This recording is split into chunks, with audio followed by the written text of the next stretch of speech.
2 nuclear sites, 2 countries, one day, and the world is still not paying enough attention. On Saturday, the 21st of March, Israel and Iran each struck the other's nuclear infrastructure within the same 24-hour window. Natanz was hit in the early hours. Dimona was targeted before the day was out. And 3 days before that, a projectile slammed into the ground just 350 meters from the only operating nuclear power plant in Iran. No one has claimed it. No one has explained it. And the silence surrounding it is somehow louder than the explosion itself. Because the real question nobody is asking out loud is this: when the next one lands, who is ready for what follows?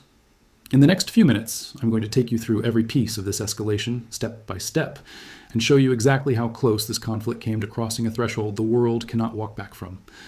Thank you for being here. Drop your thoughts in the comments below. Do you think a ceasefire is realistic at this point? I want to hear from you. Now let's break this down. Iran's Atomic Energy Organization confirmed the Natanz strike in the early hours of Saturday morning. The Shahid Ahmadi Roshan enrichment complex, sitting roughly 220 kilometers southeast of Tehran, was hit for the second time since Operation Epic Fury and Operation Roaring Lion were launched on February 28th. Iran's Tasnim news agency, which operates as a direct mouthpiece of the Revolutionary Guard, reported it as a joint American-Israeli airstrike. Sources from American media outlets indicated bunker buster munitions were deployed against the site. Iran's Atomic Energy Organization did not hold back in its response. It condemned the attack, accused both Washington and Jerusalem of tearing up every international obligation that governs nuclear safety, and then issued the statement they needed the world to absorb. No radioactive material leaked, no risk to surrounding communities. Look at those words closely. That is not an assessment of damage. That is a containment announcement, a government standing before the international community, and confirming that a facility packed with underground centrifuges took a direct hit from heavy ordnance, and the only comfort being offered is that radiation did not leak out this time. The IAEA confirmed it had been informed of the strike. Director General Rafael Grossi renewed his call for all parties to exercise military restraint before a nuclear accident becomes unavoidable.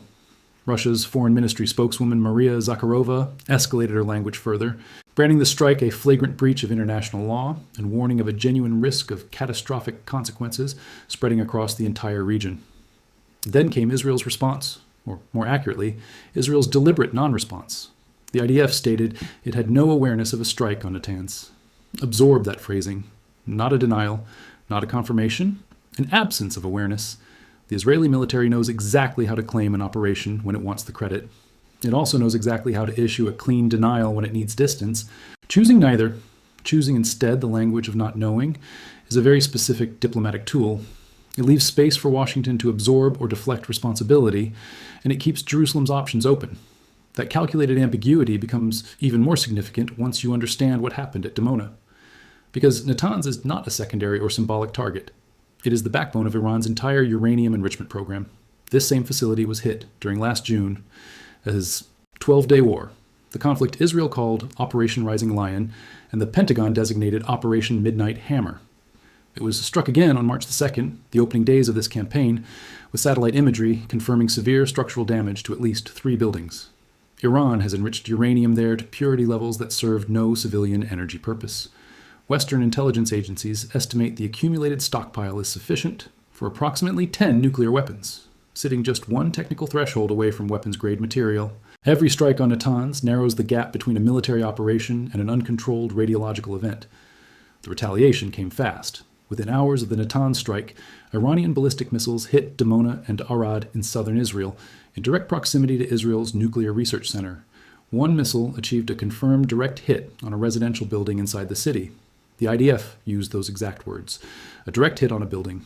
Iranian state television dropped any pretense about the intent behind it. The strike was described openly as a response to Natanz.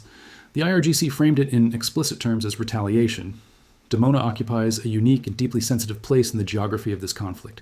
Located in the Negev desert, it has served as the unspoken center of Israel's nuclear weapons program since the Shimon Peres Negev Nuclear Research Center first opened in 1958. For decades, Israel has maintained its policy of nuclear ambiguity, never confirming, never denying the existence of a weapons arsenal. That policy was built around Dimona. The facility exists as the foundation of it. The common public perception is that Dimona is a research site engaged in civilian scientific work. The reality, as assessed consistently by intelligence services and non-proliferation experts across the world, is that this is where Israel is believed to have developed and assembled the only undeclared nuclear arsenal in the Middle East. Iran did not fire blindly into the Negev. It put a ballistic missile into the city surrounding that facility. As the evening progressed, the casualty count from Dimona rose steadily. Meg and David Adom reported treating close to 40 people spread across multiple impact locations. A 12-year-old boy was admitted in serious condition with shrapnel injuries. A woman in her 30s sustained moderate wounds. Dozens more were treated for shrapnel exposure, for bones broken while sprinting to shelters, and for acute psychological trauma. Paramedics arriving on scene described it as chaos, widespread structural damage, collapsed buildings. Emergency crews simultaneously deployed across at least 12 different locations throughout the city. The IAEA issued a statement confirming it had received no reports of damage to the nuclear research facility itself, with no abnormal radiation levels detected in the area. That was the second time in one day that international nuclear authorities had to step forward and publicly reassure the world that a nuclear site had not been breached. 2 sites, 2 countries, within hours of each other. In the wake of the strike, the IDF announced a formal investigation into how the interception failed. Dimona sits at the center of one of the most fortified air defense arrangements in the country. Arrow and Iron Dome batteries have been positioned throughout the Negev with this specific facility in mind. The fact that a missile passed through that layered defense system and landed next to the nuclear center, on a day when every defense asset should have been at maximum readiness, is not an embarrassment. It is a strategic signal. It tells Iranian planners that Dimona is a reachable target. It forces Israeli commanders to confront a very uncomfortable internal question. If one missile broke through under these conditions, what does the defense picture look like against a coordinated, simultaneous, multi-missile barrage? To understand how Saturday's events became possible, you have to go back 3 days, because what happened at Bushehr on Tuesday, March 17th, was the moment this conflict changed its character. The IAEA confirmed that a projectile struck and leveled a structure just 350 meters from the reactor building at the Bushehr nuclear power plant, Iran's only operating nuclear facility. This is a Russian-designed VVER reactor, producing 9 to 15 megawatts and connected to Iran's national power grid since 2011. On site, 72 tons of fissile material and 210 tons of spent nuclear fuel and cooling storage. Those exact figures were provided by Rosatom CEO Alexei Likachov, who stated plainly that a direct hit on the reactor core would trigger a catastrophe regional in scale, spreading across a large number of countries throughout the Middle East. He said no participant in this conflict would be spared from radiation exposure. He confirmed that both the Americans and Israelis hold the precise coordinates of the plant. He then called for a formal exclusion zone around the entire complex, and that appeal alone tells you how seriously he believes the next strike might land. The default assumption is that Washington or Jerusalem struck Bushehr, but trajectory analysis complicates that assumption significantly. High-resolution satellite imagery acquired by the Institute for Science and International Security through Airbus shows the debris field spreading southward from the point of impact. That directional pattern points to a projectile arriving from the north, not from the Persian Gulf, not from naval assets operating to the south, from the north. Which raises a possibility nobody's publicly willing to say out loud. The projectile may have originated inside Iran. A misfired weapon, a launch malfunction, an accidental release. No government has stepped forward to claim it. The IAEA has issued no attribution. And the silence on all sides suggests that nobody is eager to find out what the answer actually is. Satellite imagery captured a week before the impact also showed an unidentified object, approximately 5 meters long, resting in an open field at the same location. That object has never been identified or explained. Grossi described the situation at Bushehr using language he has rarely applied to anything, the reddest of all red lines on nuclear safety. Speaking directly to reporters, he stated that an accident at an active nuclear power plant would be extraordinarily serious, and that the risk of radioactive material dispersing into the atmosphere becomes very high the moment the reactor core is compromised. Now consider the geography. Directly downwind from Bushehr sit the desalination plants that generate the drinking water supply for Saudi Arabia, the United Arab Emirates, Qatar, Bahrain, and Kuwait. The Gulf's entire freshwater infrastructure depends on facilities drawing from the Persian Gulf. A radiological release at Bushehr is not an Iranian problem. It becomes a regional catastrophe that poisons the drinking water of tens of millions of people across multiple countries simultaneously. Rosatom had already moved 250 of its employees and their families out of the area before the projectile landed. Children of plant workers were evacuated before the war even began. A third round of evacuations is currently in progress. Approximately 480 Rosatom personnel continue working on site. Construction on 2 additional reactor units has been suspended indefinitely. Russia lodged a formal protest with Israel through its Tel Aviv embassy, specifically noting that the coordinates of all Russian personnel had been communicated to Israeli authorities in advance. That is not a routine diplomatic courtesy. That is Moscow delivering a message to Jerusalem with full clarity. If a Russian citizen dies at Bushehr, what follows will not be contained to the Middle East. The same Saturday that produced the Natanz and Dimona strikes also saw the Israeli Air Force confirm a strike on a facility within Malik Ashtar University in Tehran. The IDF identified it as a strategic research and development site used by Iran's defense industries to develop components for both nuclear weapons and ballistic missiles. The university answers to the Iranian Defense Ministry, is subject to international sanctions, and has been linked for years to SPND, the Organization of Defensive Innovation and Research, which is the institutional successor to the AMAD program, Iran's formally documented nuclear weapons development effort that was officially declared halted in 2003. A separate SPND-connected facility near the Mojdeh complex had already been destroyed in a March 2nd strike, with satellite imagery confirming that the targeted laboratory had been completed only in early 2025 and had never received a single IAEA inspection visit. Think about what that means. A facility constructed in secret, invisible to international oversight, eliminated before any inspector ever walked through the door. IDF Chief of Staff, Lieutenant General Eyal Zamir, stated publicly that the campaign is approximately halfway complete. He described the Iranian military establishment as disoriented and degraded, no longer operating with meaningful defensive capacity.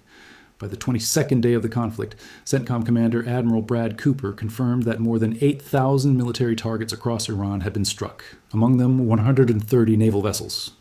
A CNN investigation published the previous day examined satellite imagery covering 27 underground Iranian installations and 107 tunnel entrances. 77% showed evidence of bombardment, yet the same imagery revealed Iranian crews clearing debris and recovering buried munitions within 48 hours of each strike. The campaign advances. Neither side is folding. Zamir closed his public remarks with an observation that reaches far beyond the current theater of conflict. He pointed to Iran's ballistic missile strike on Diego Garcia the previous Friday. 2 intermediate-range missiles fired at the joint American and British military installation in the Indian Ocean, roughly 3,800 kilometers from Iranian territory. Neither missile connected with the base. One broke apart mid-flight. A U.S. Navy warship launched an SM-3 interceptor at the second. Whether that intercept was successful remains officially unconfirmed. Zamir's reference to Diego Garcia, however, was never really about that base. It was about what those missiles prove. He said clearly, those missiles were not built to reach Israel. Their range puts the capitals of Europe within striking distance. Berlin, Paris, Rome, all inside the threat envelope. The timing of that revelation is particularly striking. Just 3 weeks earlier, on February 25th, Iranian Foreign Minister Abbas Araghchi had stood before the international community and declared that Iran was not pursuing long-range missile development and had voluntarily capped its range below 2,000 kilometers.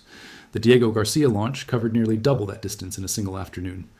Iran's semi-official Mehr news agency subsequently boasted that the country's true capabilities extend far beyond what adversaries had calculated. Hold every one of these events in your mind at once, because only when you see them together does the full weight of this moment become clear. On that same Saturday, Iran launched between 6 and 8 separate ballistic missile salvos at Israeli territory. Debris from one of those missiles struck a kindergarten in Rishon LeZion in central Israel, leaving the structure extensively damaged. Mayor Raz Kinslick stood at the wreckage and described it as completely destroyed. He said that had this been a school day, with children inside the building, he cannot bring himself to imagine the outcome. Education Minister Yoav Kish suspended Passover programs across 18 municipalities. Defense Minister Israel Katz walked the site and labeled it a war crime without hesitation. Simultaneously, Hezbollah sustained its rocket campaign from southern Lebanon into northern Israel. Residential properties were hit in Metula and Safed. Unmanned aerial vehicles crossed from Lebanese airspace while air raid sirens swept across the western Galilee. By late Saturday evening, missiles reached the southern city of Arad. Magen David Adom declared a mass casualty incident. 30 or more people were wounded, a number of them critically. Zaka rescue teams found people pinned under collapsed masonry, many of them unresponsive. The outer walls of apartment buildings had been completely stripped away. That is the second occasion, within a few hours, that an Iranian ballistic missile pierced Israel's air defense architecture and hit a residential area in the country's south. And through all of it, through every strike, every missile, every failed intercept, every emergency radiation statement, not one government involved in this conflict has articulated what an ending looks like. No conditions, no framework, no off-ramp. Every nuclear safety boundary that was still standing when this war began on February 28th has either been violated or nearly erased. The threshold for catastrophe is no longer a distant hypothetical. It is 350 meters away and closing. The question was never really whether someone would make a miscalculation. Wars are built on miscalculations. The real question, the one nobody in any capital appears to be answering, is whether anyone on either side has thought through what comes the morning after they do. Thanks for watching. Your support genuinely means a lot. If you want to stay informed as this develops, please subscribe and hit the like button. Click the video on screen now to keep watching. I'll see you in the next one.